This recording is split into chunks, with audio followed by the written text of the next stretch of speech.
Ganito po, no? Nung tumakbo siya ng Vice President, hindi siya kilala ng tao, pangalan at Takinet ko. Loko-loko talaga. Umpisa pa lang sinungaling na eh. Ready nyo, maraming salamat. Umpisa pa lang sinungaling na eh. Anong sabi? Unang-una sa lahat, nung tumakbo siya ng VP, hindi daw siya kilala.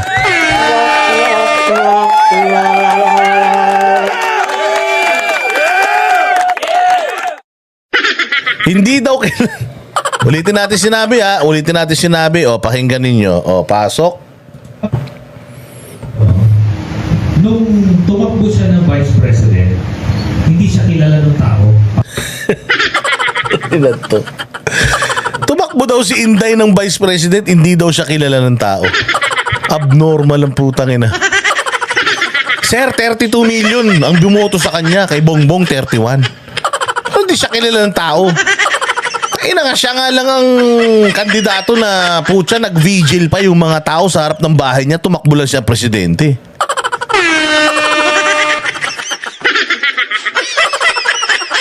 Anong pinagsasabi mo? Meron nga Ransararan. Yung Ransararan nga, buong Pilipinas eh. Kailangan pa nga siya ligawan nila Amy Marcos at saka ng mga Garcia dyan sa, nila Gwen Garcia dyan sa Cebu. Pumunta pa sila sa, dinala daw nila ng Cebu yan, tapos doon daw nila binrainwash yan into running for VP. Hindi siya talaga tatakbo ng VP noon, putya pinatatakbo siya presidente. Ayaw nga niya, hindi siya katulad yung mga patay gutom sa kapangyarihan, gusto nga niya mayor lang. Kaya lang kapag nag-mayor nga siya, putya matatalo si Bongbong ni Leni Robredo. Dahil tinalo na si Bongbong Marcos ni Leni Robredo noong 2016 election. Oh, so sigurado na pag nag-head on yung dalawa na yan, kung hindi sasama si Inday Sara sa kanilang sa kanilang slate, kung hindi tatakbo si Inday as Vice President, siguradong tatalunin ni Leni Robredo si Bongbong kasi subok na yun eh. Tinalo ni Leni Robredo si Bongbong. Wala pang issue si Bongbong nun ng nagdudurog ha.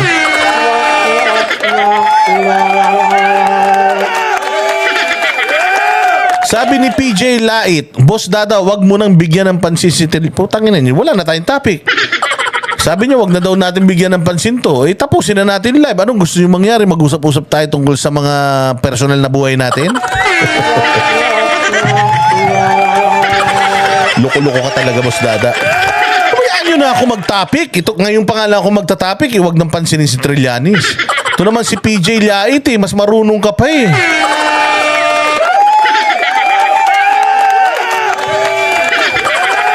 Pag di na natin to, hindi na tayo mag-vlog.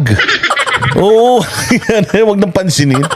Kailangan natin pansinin. Pag di natin pinansin to, di wala na. Wala na tayong panag-usapan. Pag-usapan natin, basketball.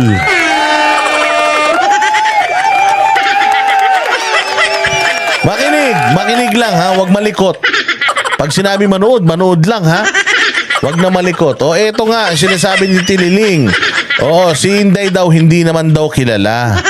Boss Dada, nagpapapil yan kasi tatakbo ng presidente. Puta yan ng presidente ng Toda, baka hindi pa manalo tong loko-loko na to eh. Oh. Ulitin natin sinabi niya, tas ituloy natin. Sige, pasok. Ganito po, no? Nung tumakbo siya ng Vice President, hindi siya kilala ng tao, pangalan at mukha lang yung nakikita. TikTok dito, gano'n sayaw-sayaw. Yun lang po ang alam.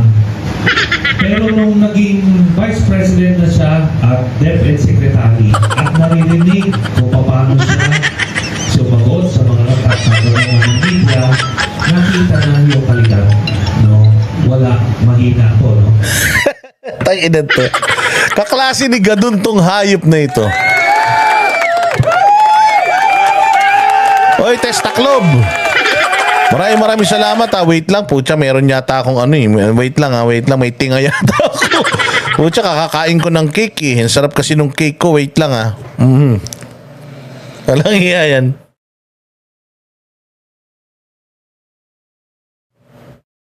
Ayan na. Wala na. Testa Club. Thank you. Nuknukan ng tanga talaga, no? Noon daw tumakbo si Inday Sara ng Vice President, wala naman daw nakakilala sa kanya. TikTok lang yan. Mukha lang, pangalan, walang tangina, nanalo eh. Trillanes, ano sinasabi mo? Puta, anong klaseng analysis yan? Gusto mo maging mayor ng Caloocan, wala kang alam? Nanalo si Inday, paano hindi kilala? Putang ina niyan. Yung kapitbahay nyo nga, hindi na nanalo ng kagawad eh.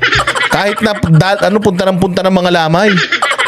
Pucha, si Inday niligawan ng tao, paano mo sasabihin hindi siya kilala?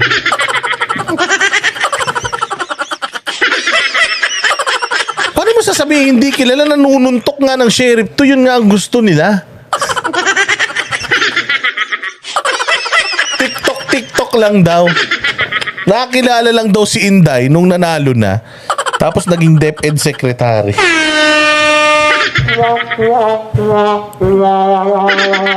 Walang hiya nung narinig ko to, sabi ko putang ina, mas matindi pa kay Gadon ito. Oh. Kung si Gadon walang alam sa buhay, pucha ito talaga, pucha parang taga Mars. Hindi ko malaman, parang taga ibang planetang hinayupak. Hindi daw kilala si Inday, TikTok lang daw, pangalan ng muka. Tapos nakilala siya nung naging Vice President. Putang ina niyan. Kung hindi kilala yan, paano nanalong Vice President yan?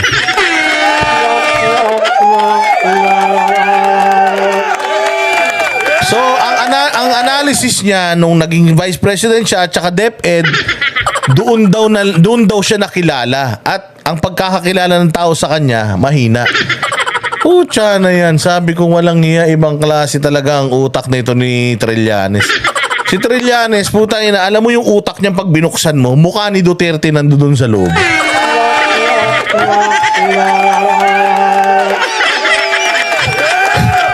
Tapos ganito lang kaliit yung utak niyan. Hugis ilong pa ni Duterte. Ganon ka-obsessed to sa mga Duterte. Sabi ko sa inyo, wala siyang mahanap na pangit. Wala siyang maisip na salitang kapaki-pakinabang or convincing. Pucha, gagawa siya ng istorya. Ang sinasabi niya, si Inday daw hindi kilala. Ina 32 million ang boto ng Vice President. Tapos si Bongbong Marcos, 31 million lang. Hayop na yan. Meron silang almost 1 million na diferensya, tapos hindi siya kilala. Sa Trillanes, kung kilala siya, baka pati yung mga tao sa Singapore at saka sa Malaysia bumoto sa kanya.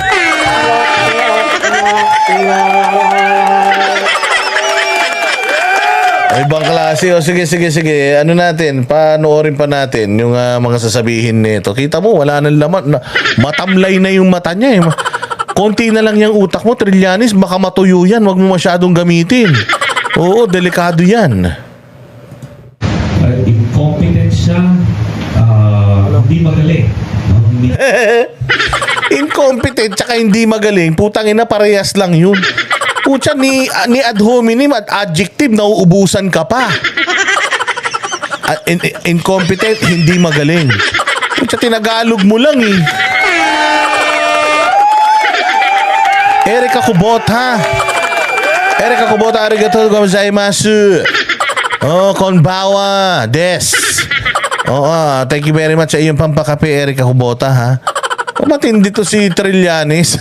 Incompetent daw. Putang ina, paano mo masasabing incompetent, Trillanes?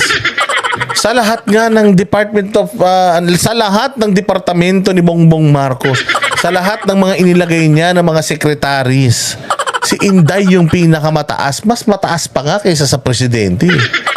Tapos sasabihin mo na incompetent, hindi magaling?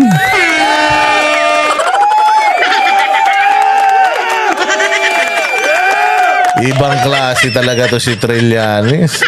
Oo, kasi Trillanes ang mahirap. Mas inuuna mo yung magsuklay ng buhok kaysa magsabi ng totoo eh. O, pasensya ka na sir ha. O, sa totoo lang, sobrang kinis ng balat mo. O, mas makinis pa yung balat mo kaysa sa utak mo. Erika Kubota. Arigato. Arigato. Thank you very much. Itong thank you na to ay para sa'yo. Thank you. Thank you. Ang babait ninyo. Salamat sa pagpapakulay mo sa ating napakadilim na chat box. Oh, hindi ko maintindihan. Brownout ba dyan? Mahal ba ng kuryente? Bakit napakadilim dyan? But anyways, ito si Trillanes, hindi ko maintindihan. Tsaka narinig ko talaga, sabi ko, tanga si Gadon, pero ibang klase utak nito. Kasi itong utak nito talagang, ito yung utak ng obsessed. Alam mo yung manliligaw na puta, ayaw na sa kanya talaga.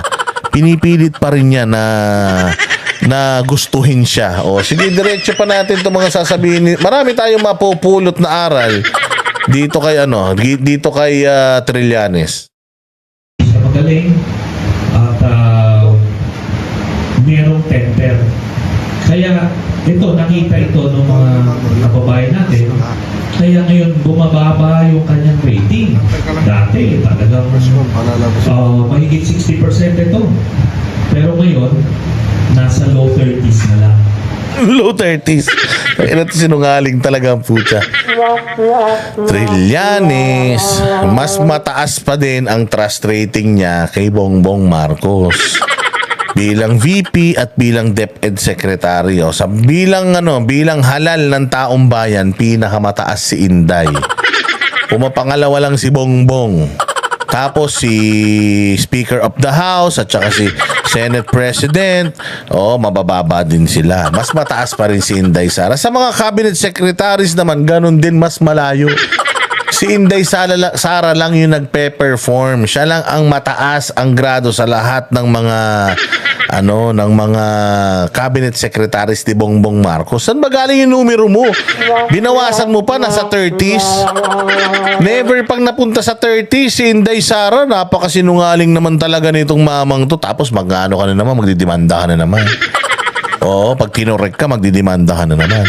Saan galing yung numero mo na 30s? Walang iya talaga. Sige, diretso. Sige, marami tayong matututunan dito, promise. Nasa low 30s na lang.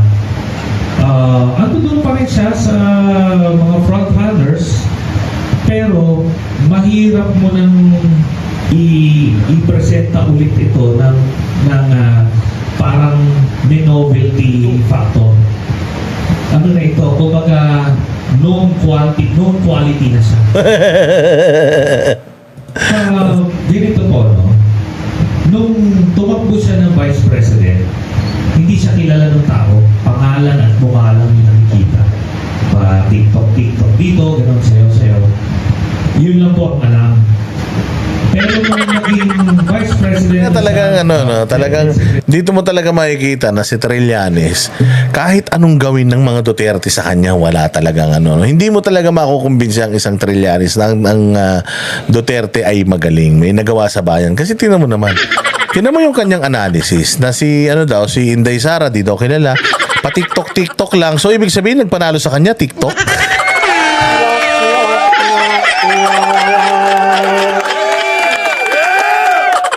Ibang klase, no? Pa-TikTok lang daw, tapos nalaman daw nung naging VP siya. Kasi mahina, nanalo, In history, sa buong, Trillanes ito, sa buong history ng Pilipinas, pinakamaraming boto na nakuha si Inday Sara sa isang eleksyon. Pinakamarami at 32 million plus.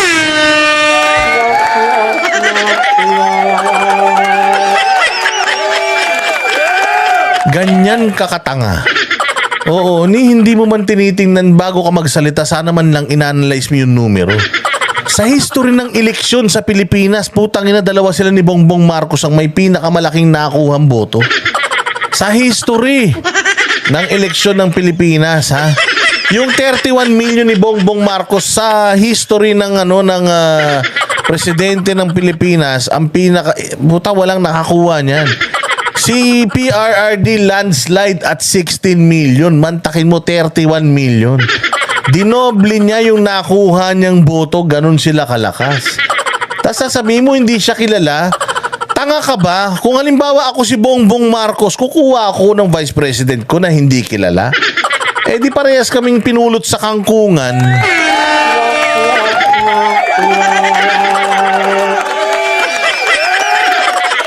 Anak ng tinapayan. Tapos 31 million yung kay Bongbong, 32 million yung kay Inday Sara, meaning mas sikat siya kaysa kay Bongbong.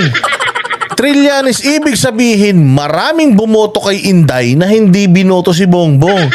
Pero lahat ng bumoto kay Bongbong, bumoto kay Inday.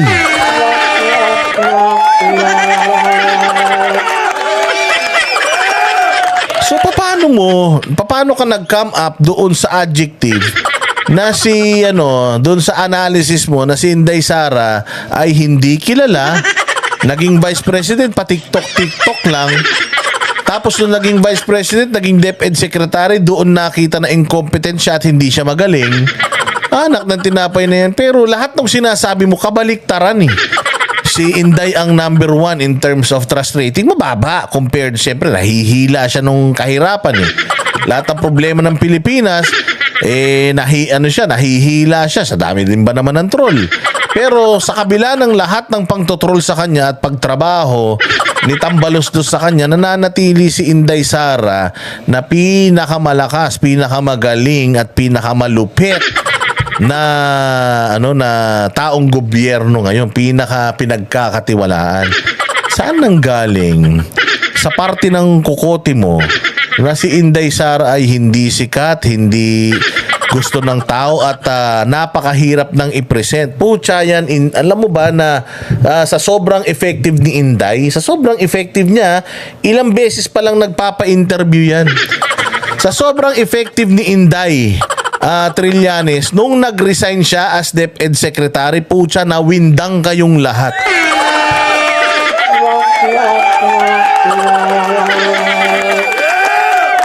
Nung sinabi ni Inday Sara na tatakbo yung 3 kapatid niya, pucha yan, sandamukal na mga kaso yung binuksan mo laban sa kanya.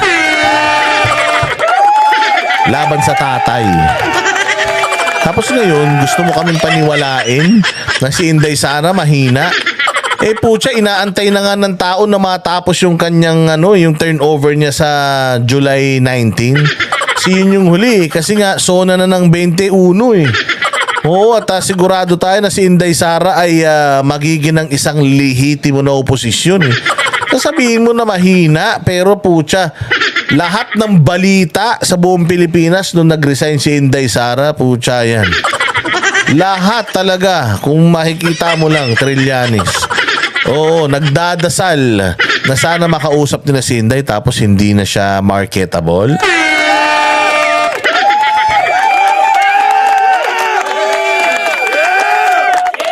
Kaya talagang hindi natin alam. Ito talaga si Trillanes. Ito ang mukha ng ito ang talagang mukha ng tangang anti-Duterte.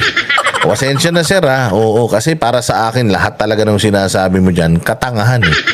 Oo, hindi kilala, nanalo ng vice president at 32 million, mas malaki pa yung boto kesa sa presidente. Tapos incompetent. Samantalang siya yung pinakamataas ang approval at trust rating sa lahat ng cabinet secretaries at sa lahat ng mga matataasang posisyon sa gobyerno. Alam mo, Trillanes, palagay ko nakakabobo yung spray net mo. Palitan mo yung brand. Magpalit ka ng brand ng spray net dahil yung buhok mo laging ayos na ayos, naka-perm yata eh. Palitan mo yung spray net mo kasi yung spray net pag nasisinghot mo yun, yung utak mo natutuyo.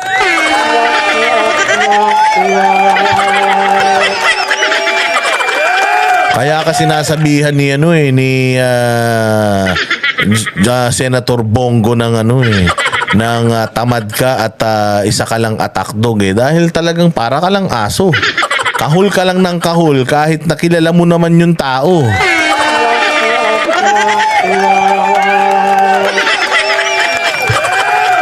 Eto naman si Floro Maputi, putang ina. Ano palang comment pambobo. Boss, toro mo na. Anong toro? Yung yung bull? Ano yung toro? Floro. Yung toro, yung yung kalabaw na may yung baka na may sungay na nanunuwag ng tao, yung ba yung toro? Anong toro? Floro T Maputi, boss, toro mo na. Anong toro? O ano yan, torohan? Uso yan yung torohan, dalawang lalaki nagtotorohan.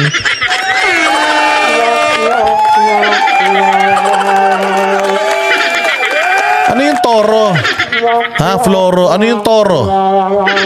Ano yung toro? Putang ina yung mga bobo kayong mga anti-KOJC bago kayo mag-comment, mag-aralin nyo muna yung spelling, mga pukin ng ina nyo ha. Comment na kayo ng comment, ang tatangan nyo pa ha.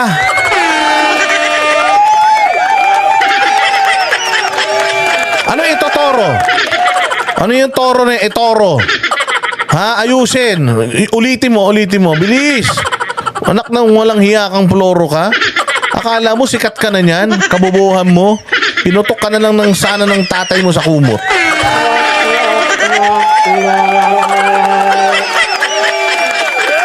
Ano yung itoro? Sasakay ko sa toro, ganon. Inantong mga to. Mag-ano kayo? Kukomment-comment kayo dito kasing bobo nyo to si Trillanes. Ha? Ayusin nyo.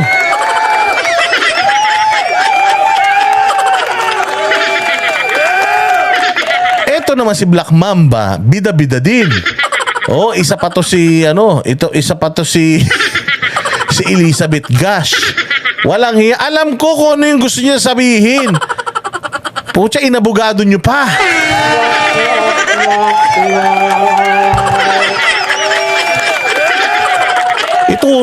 Alam ko. Walang hiya. Hindi naman ako si Trillanes na tanga eh. Walang hiya kayo. Jollibee kayo? Jollibee? Ha? Jollibee? Ano yun? Hindi ko magets? Ayo kasi sansang kayo nanonood eh. Kaya akala nyo yung pinapanood nyo ako pa rin yun. Hindi na ako yun. Oo, matatalino mga nandirito kaya nga tayo nang babash eh. Yung mga basher binabash natin. Walang hiya kayo oh.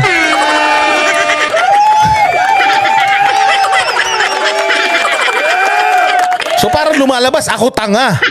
Siya hindi, ganon, hindi ko naintindihan.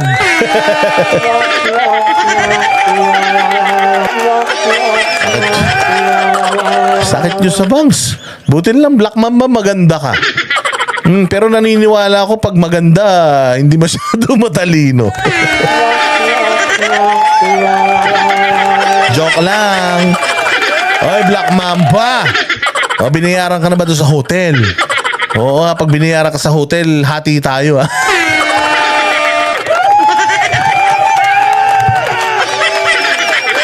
Oo, sige na nga. Walang hiya talaga kayo. O eto, so ayan na nga Trillanes. O dahil sa mga sa mga viewers ko, nawala tuloy yung mga gusto ko pang sabihin sa'yo. But anyways, Senator Trillanes, wag ka masyado nagpapa-interview. O kasi nalalaman nila na walang laman yung utak mo. Maniwala ka, baka yung mga sinampa mong kaso pag nakikita ng mga piskal yung interview mo na to, sabihin nila walang kwenta to.